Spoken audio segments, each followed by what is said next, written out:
you doing, everybody? Welcome to another episode of Prime Impact. I am Dr. Impact.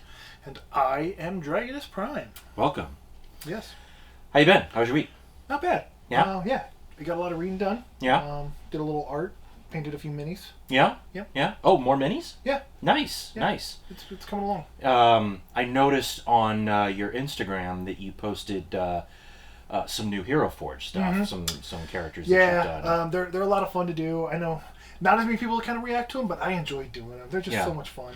I know that you messed around at one point with doing Hero Forge version minis of the pull list characters, the pull list guys. Yes, I did. Did you post those yet? I have not. Okay, maybe after this. Maybe we can kind of transition and show everyone what I've made real quick and give them a sneak peek. Sure, yeah, let's show them. So, here we go. Here are your Hero Forge images of each of the characters, each person. So this one obviously is Mr. X, as you can tell by the turtle. I did the best I could with what assets I was given at. Sure.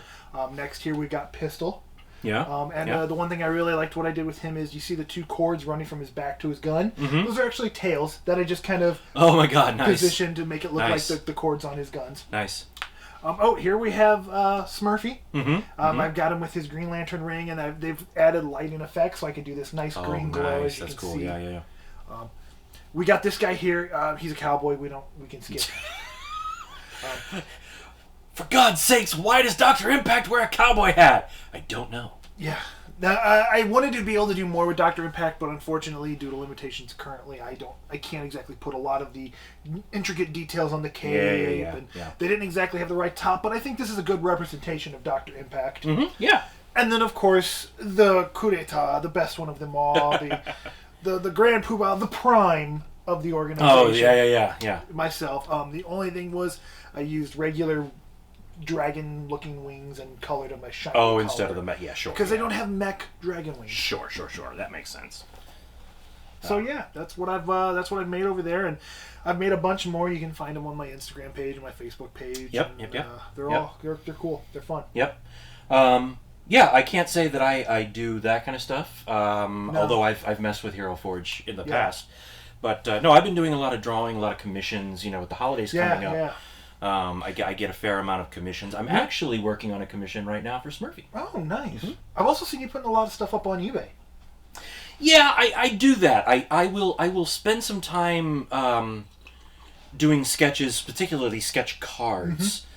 Mm-hmm. And it's fun, and it's a nice kind of warm-up before I do like a real page of an art or something. Yeah.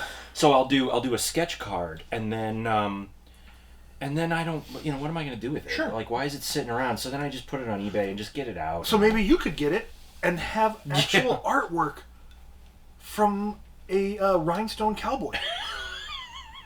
Yeah, maybe. Yeah. I'll include a link to some stuff, and you can check things out. Definitely. But, it's really good artwork, though, guys. Honestly, thanks. He's a very, very talented artist. Thank you very much. I'm better, but he's very talented.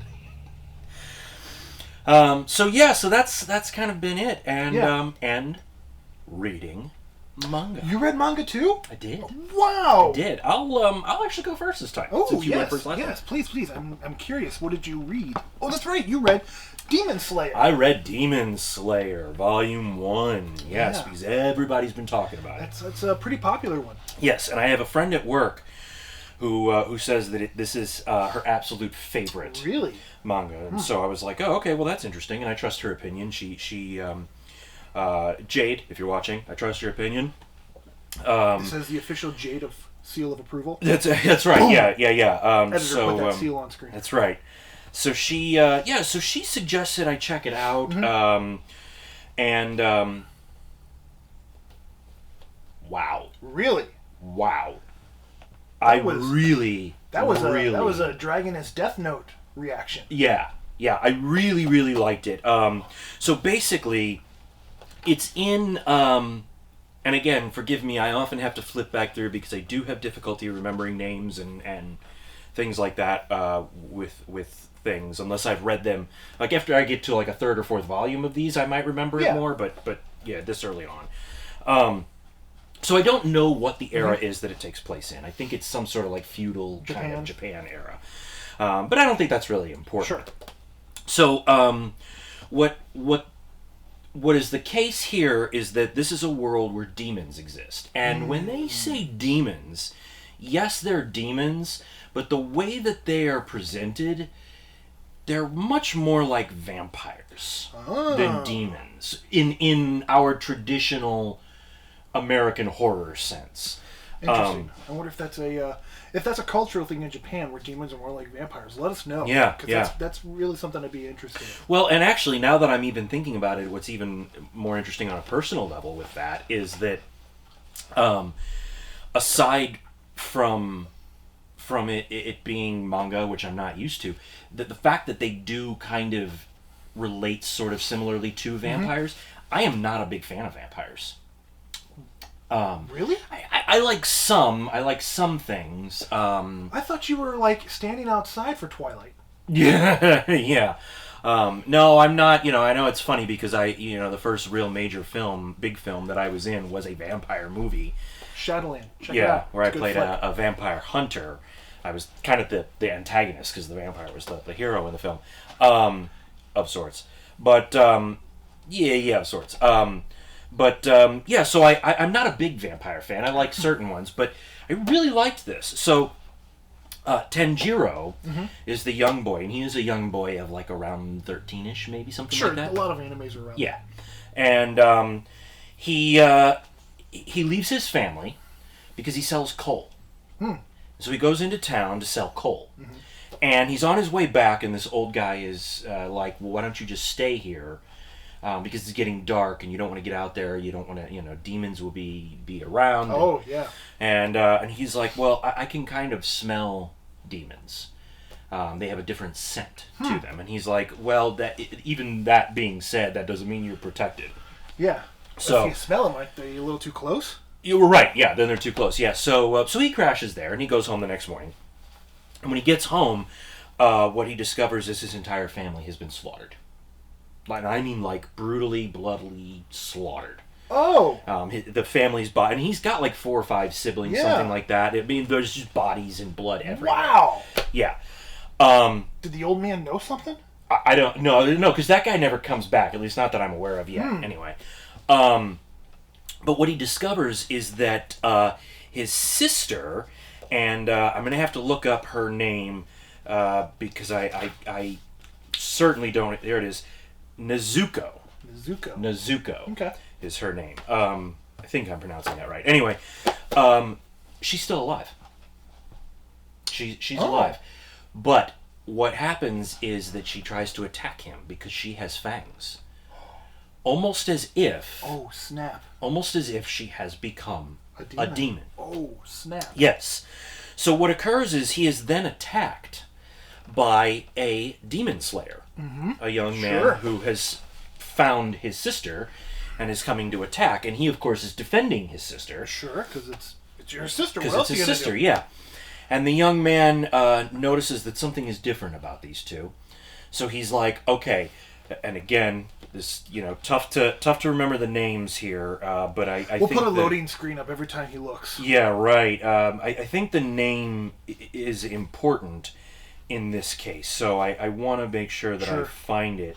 Because this young man sends him and his sister to see... oh gosh, now it's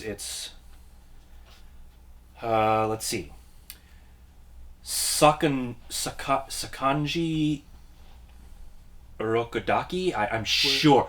I am almost assuredly mispronouncing that.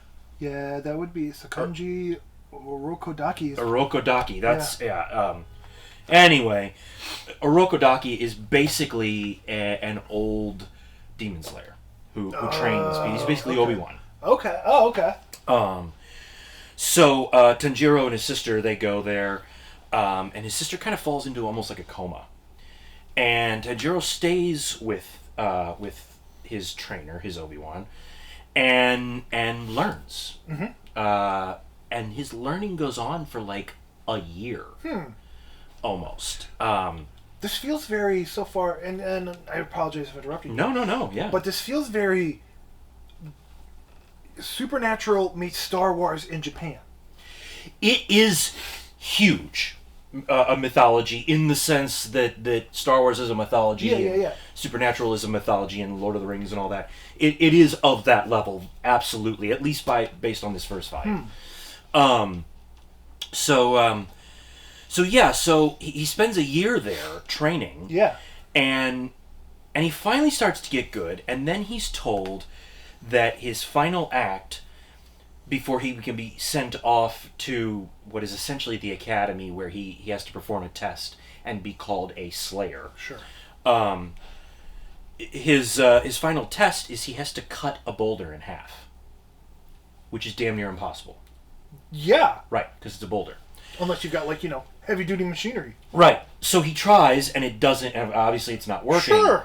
When suddenly 2 other young people, a young boy and a young girl, show up, and they start to help him figure out how to do it, because they were trained by Rokodaki to become Slayers. Yeah. And so they're there to kind of show him the way.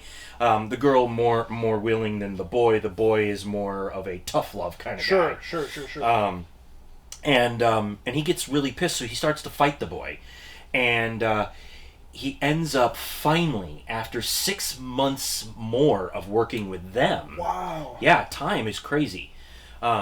6 months more of working with him, slices the guy's mask in half without hurting him. Oh. And nice. Then when he turns back around to face them, and they're gone. And instead, the boulder has been cut in half. Whoa. Uh-huh. Yeah. So now Rokodaki's like, okay, great, now you can go. And he's like, okay, well, what about those other 2? I guess, well, if you see them, just say hi for me and thank them for me. And I guess he doesn't have other 2, he says. No, he says, how did he know those names? They've been gone for years.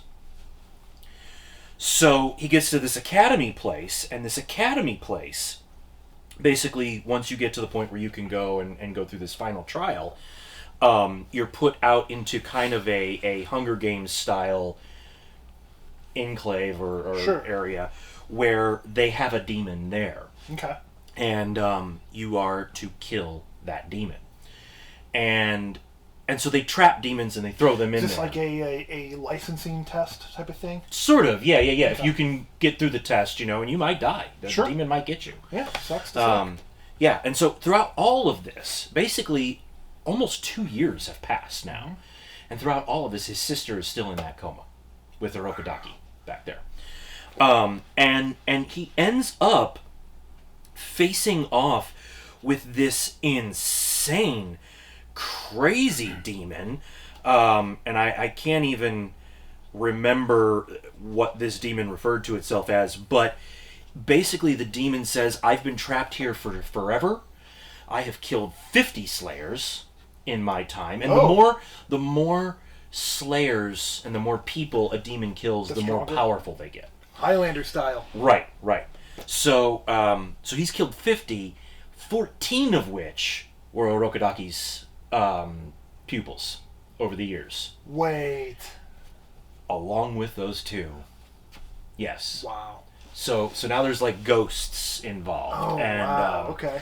And Orokodaki, if I remember right from reading, I think he was the one that trapped him in the first place. Oh, wow. So, yeah, it's a huge, huge fight. Again, much like last week with Chainsaw Man, my biggest issue with it is the one thing that you want from a comic, and that is that the first volume ends in the middle of the fight with the demon. So he isn't even a Slayer at the end.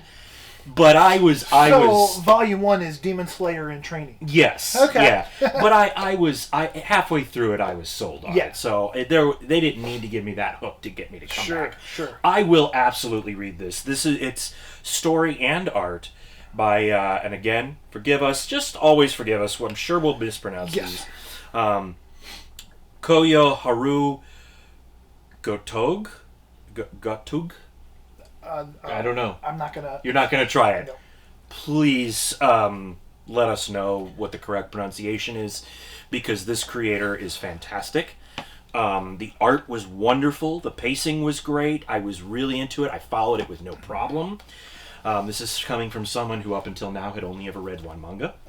I love this book. Now, questions. Are you going to continue reading it? Absolutely. And are you going to check out the anime? Absolutely. Okay. Absolutely, because I've heard the anime's good. Yeah. And I've heard that there was, I guess, a new animated film that capped off the series, I guess, something like that. And I've heard that was very good. Okay. So, yes, absolutely. I might wait to watch the anime for a little while, because I want to read a couple of volumes of this That's first. Fair. I don't want the anime to spoil this. Yeah. I'd rather this be what Demon Slayer is. That's kind of what I'm thinking with Death Note too. I may go back, like I talked last week, I may go back and finish watching the anime, but I really want to finish the series. Sure. So anyway, that was Demon Slayer. Very cool. So, that sounds exciting. It was fantastic. I look forward to borrowing that and reading that for our swaps. For the Patreon swaps. Yeah. Mm-hmm. So what about Evangelion? So I've always been curious about this. I picked up Neon Genesis Evangelion, which is original. It says here original concept, story and art. Oh, I think I've read this wrong. This cover is all weird. Oh, okay. Story and art by Yoshiyuki Sadamoto. Yeah, that's what I would say. Yeah, Sadamoto. Yeah. And like I said, I was a huge fan of the anime. I bought. Here's a way to date Dragonus Prime here. I own all the VHS. Oh, does anybody remember what VHS is? Do I remember what VHS is? Actually, I have a friend. You know him. I have a friend who still has a huge VHS collection. Oh, interesting. So, yeah. Well, I own all the VHSs. They're probably sitting in our parents' basement right now. Because I don't have storage in my place. Really. Sure. But it was an anime that I absolutely loved. That I just attached myself to. Get it on Blu-ray. I plan on it one day. And I absolutely loved it, and I wanted to read the manga that was associated with it because I've never read the manga, and I've always wanted to know. So what's the verdict? What is it? Because I don't know anything about it. So Evangelion is it's basically Pacific Rim. I'm sold. Yeah, it's a Reader's Digest, one sentence word, Japanese Pacific Rim. Okay. There is in the distant future of 2015. Okay. All right, Marty McFly. Okay. There's a bunch of futuristic cities. The main one is called Tokyo 3. Okay. So, and I can't remember because it's been so long since I've seen the anime, and please let me know in the comments below, because they don't ever mention in Volume 1 if there's a Tokyo 1 and 2. Or if Tokyo 3 is the third rendition of Tokyo. Sure. So, Okay. But the main city is Tokyo 3, and in this city is what is NERV headquarters. NERV is the organization that creates the Evangelions. Okay. And the story opens up. The main kid, Shinji, who is, again, a young boy, he shows up to the city, Tokyo 3, I believe it is, and because his dad has called him. His dad is the head of NERV. And he has not talked to his dad in years. He was raised by his uncle. His dad said, go with your uncle. I'm going to go do NERV stuff. And so he does not have a very good relationship with his father. So his father summons him. So he shows up. And then Misato, I believe that's her name. Misato, who he's known, is going to pick him up and bring him back to his dad. I'm trying to find the name here. It's always so difficult, I think, when you're starting Yes. something like this to keep the names straight. Yeah. You know. I mean, as we're used to very Western style names, Which is very well, and also Western style introductions of characters, Yes. which is very different. Yes. And nothing good or bad about either. No. It's very different. It's very different. Yes. Just not used to it. Yeah. So anyway, Misato picks him up, and when she's picking him up, there is kind of a bit of a problem because the monster, the giant kaiju monster, has decided to attack the city. And these monsters are referred to as angels. I'm not exactly sure why they're referred to as angels. I can't remember if they mentioned it in the anime. Again, it's been like 15, 20 years since I watched it. And they don't obviously mention why they're called angels in the first volume. Other than I do know when explosions happen with the angels, when they use their powers and explosions happen, a beam of light shoots straight up and then two shoot out the side, almost like a crucifix. Interesting. Yeah. But this angel appears off the shore. And so the UN army tries to take it out with tanks and bombs and jets and, normal traditional style weaponry. And it doesn't even leave a scratch. And so they decide they're going to use this super duper landmine that they have. That, it's almost a dang near nuclear mine, that they're going to try to blow it up with that. And Misato picks up Shinji while this is all going down, while the battle is happening. And there's a big old, announcement around, and they're sending people down below to store, there's a monster coming, get to shelter. And so all this is happening while they're trying to rush out of town, and the explosion goes off from this mine. And it just does some minor surface damage to the creature. Oh, wow. Not barely, and the creature is just like, ow, now can I get back to blowing you all up? Wow. Right. And so while they're trying to get back into town, all of a sudden, they go, or the UN is like, okay, we can't do anything. We're handing over how to take care of this monster to Nerve. Shinji's father, who, that's gonna bug me that I can't remember his name. He's the one that's that like running Nerve almost. Yes, he's the one running Nerve. Where is it at? I apologize for. No, yeah, that's This will get quicker, we promise.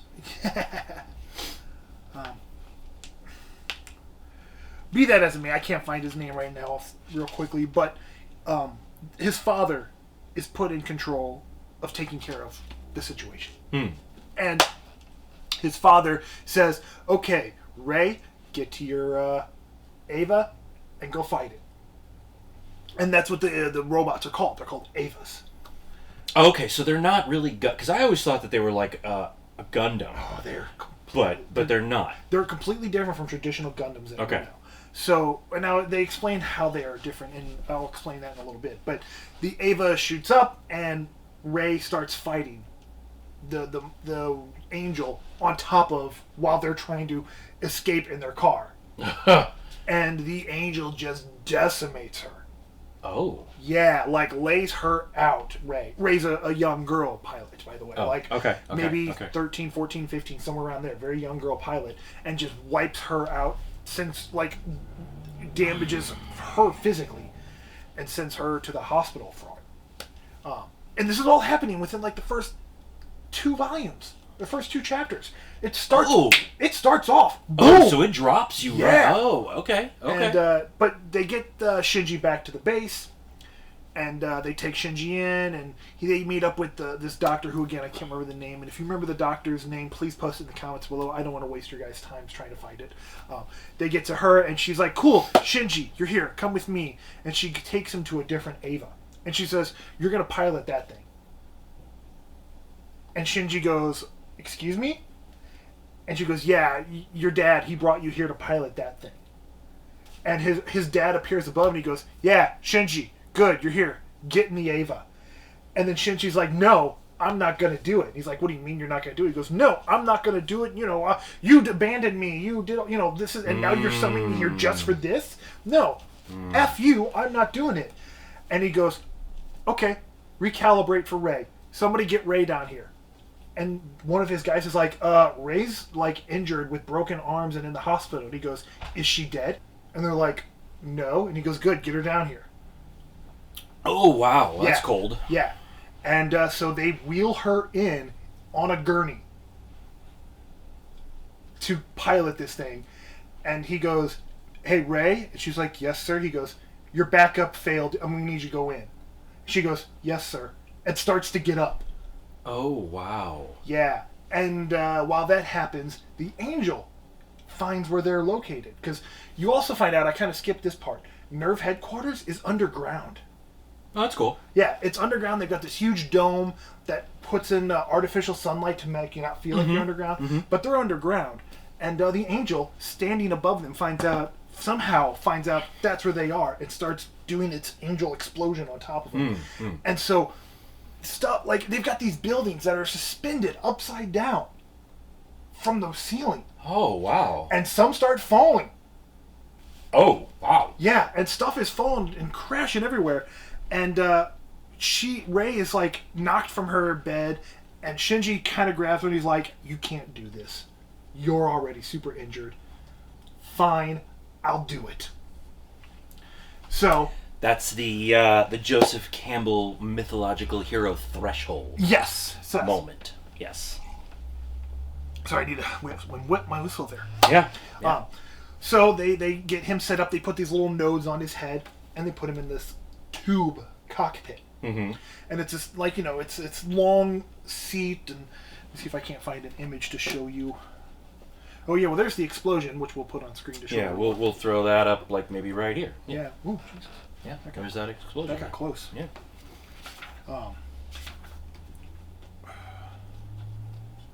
Anyway. Whatever.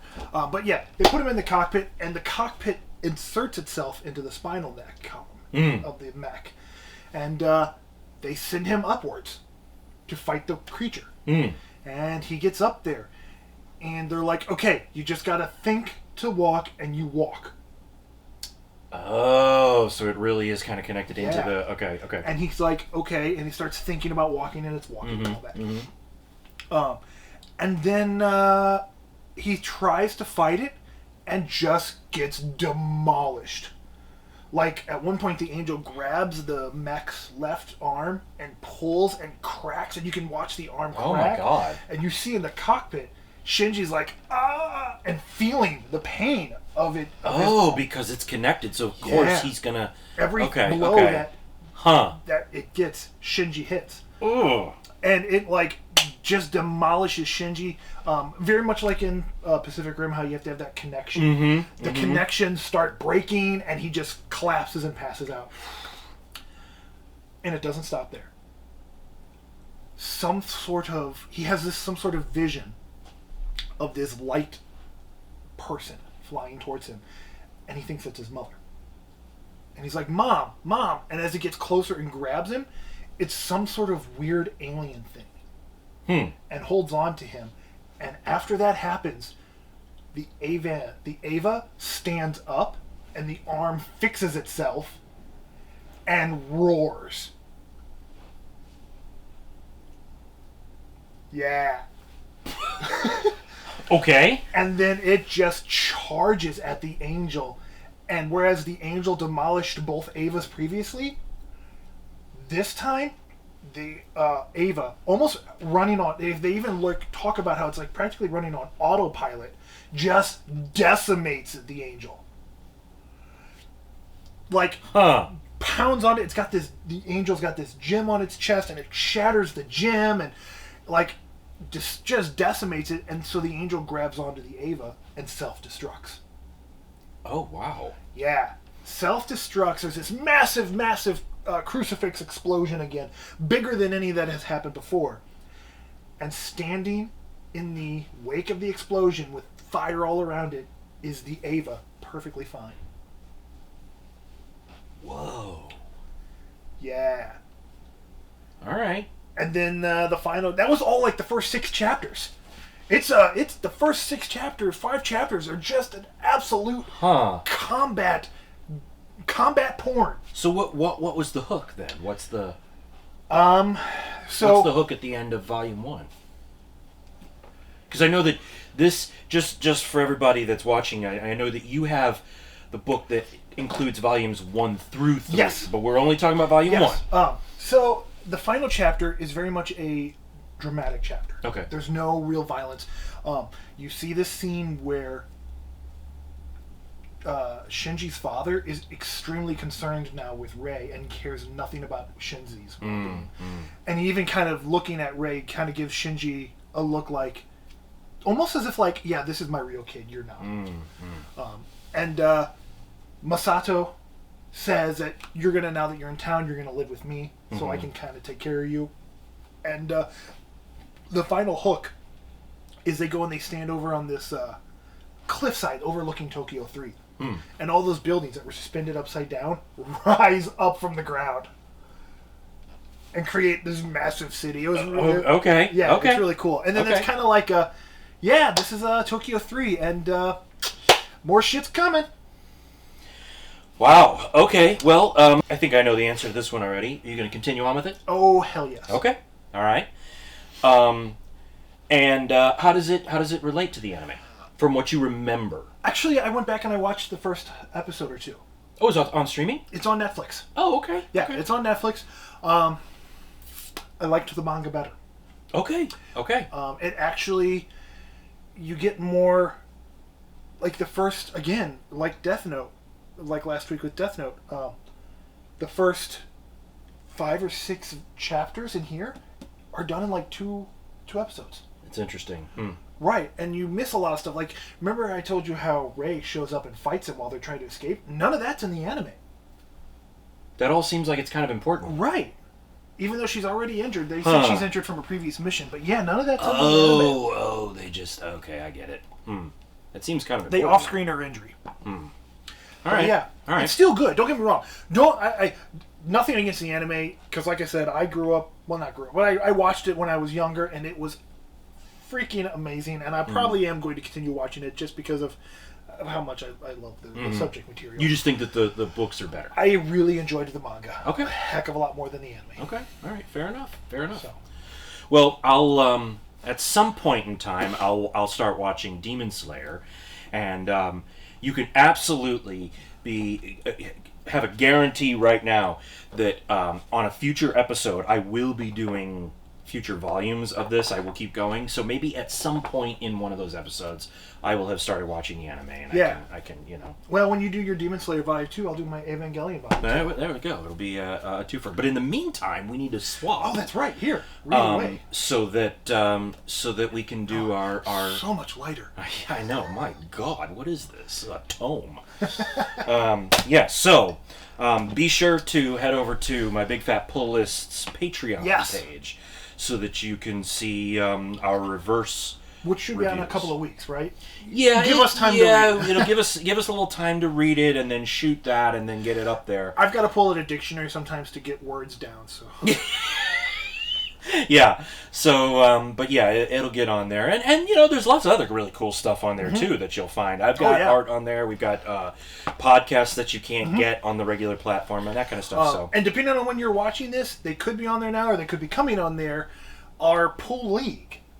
Oh yes, my Big Fat Pull League. Yes, which is our baseball league. Yes. You can find more about that here on the YouTube page. But we have special games on the Patreon. Yes, you can only watch it Yes. So you definitely want to be sure to jump on our Patreon and follow that, and of course follow the podcast. Yes, please. You will want to look for my Big Fat Pull List podcast. We'll put a link in the doobly-doo just in case. Yeah. I will say after having a few of these episodes done now, Prime, we're both Italian. Mamma mia. Yeah, and we're both storytellers, and we're both dramatic and all of that, and so naturally, even without all the dramatic stuff and all that, just the Italian part, we're naturally hand talkers. Oh, very. As I'm sure you have. Yeah. If you did a drinking game for hand talking, you wouldn't make it past the first few minutes. I love when you get so excited about something. It's like it puts all hand acting to shame. Like it's awesome. I just that I love it. I love it. So yeah, we'll keep an eye out for future hand acting. Yes. So we'll put alerts on screen. Hand acting alert. Right. Yeah, there you go. Maybe next time I'll do a shadow theater and. Oh yeah. Right. So anyway, So I don't know what we're reading for next week. I know what I'm reading. What are you reading for next week? I'm reading My Hero Academia. Oh, really? Yeah. Ooh, I love that anime. It's one of me and Mrs. Prime's favorite animes. Okay. So you know what I've really been wanting to check out, and maybe I'll read this for next week. What's that? I've really wanted to check out Promised Neverland. Ooh, I've never heard of that one. It sells a lot. It seems to be very, very popular. So maybe I'll check out Promised Neverland for next week. I look forward to hearing about that. I wonder if that's like a Peter Pan type one. I don't know. I don't know anything about it. I just know that it's very popular. So that'll be my pick. So All right, guys. Well, that does it for this episode. Be sure to check us out next week. And thanks for joining. Arigato.